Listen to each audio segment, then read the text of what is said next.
હાસોટ તાલુકાની પ્રાથમિક શાળા સાહોલમાં પહલ હોસ્પિટલ સુરત દ્વારા બાળકોને નોટબુકનું વિતરણ કરાયું. ભરૂચ જિલ્લાના હાસોટ તાલુકાની પ્રાથમિક શાળા સાહોલમાં બાળકોને નોટબુકનું વિતરણ કરાયું.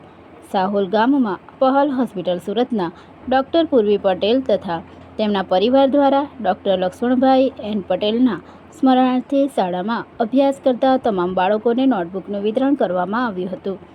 શાળાના આચાર્ય નિલેશભાઈ સોલંકીએ દાતાશ્રીને આ ભગીરથ કાર્ય બદલ સ્મૃતિચિહ્ન રૂપે પ્રશસ્તિપત્ર એનાયત કરેલ હતું.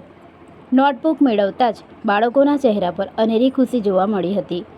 આ પ્રસંગે શાળાના આચાર્ય નિલેશભાઈ સોલંકી, શિક્ષકગણ જયંતિભાઈ સોલંકી, તેજસભાઈ પટેલ તેમજ જનકકુમાર પટેલે દાતાશ્રીનો આભાર માન્યો હતો.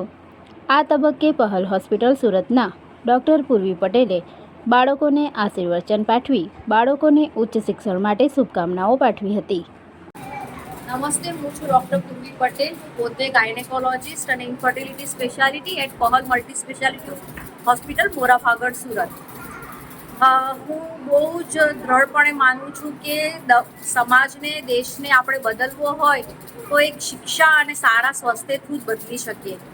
સો મારા ફાધર ડૉક્ટર લક્ષ્મણભાઈની યાદમાં એ પોતે ઘણા વર્ષો એમણે બધી જ આવી ગવર્મેન્ટ સ્કૂલમાં નોટબુક્સનું ફ્રી ડિસ્ટ્રીબ્યુશન કરતા હતા અને એમથી ઇન્સ્પાયર થઈને હું પોતે છેલ્લા 6 વર્ષથી અલગ અલગ સ્કૂલમાં ફ્રી નોટબુક્સ ડિસ્ટ્રીબ્યુટ કરું છું. આજે અમે પ્રાથમિક શાળા સાહોલ, તાલુકો હાસોટ, જિલ્લા ભરૂચમાં છીએ અને દરેક બચ્ચાઓને હું ખરેખર કહીશ કે એજ્યુકેશન તો જરૂરી જ છે. પોતાની લાઈફને ચેન્જ કરવા, પોતાના પરિવારને ચેન્જ કરવા, પોતાના ગામને ચેન્જ કરવા, પોતાના સમાજને ચેન્જ કરવા અને આપણા દેશને ચેન્જ કરવા.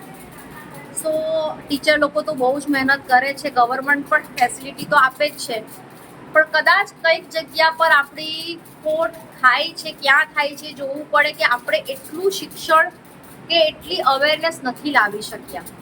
સો બધા એ અવેરનેસ લાવે અને થોડું પોતાના તરફથી કંઈક કરે એવી હું બધાને રિક્વેસ્ટ કરું છું. Thank you.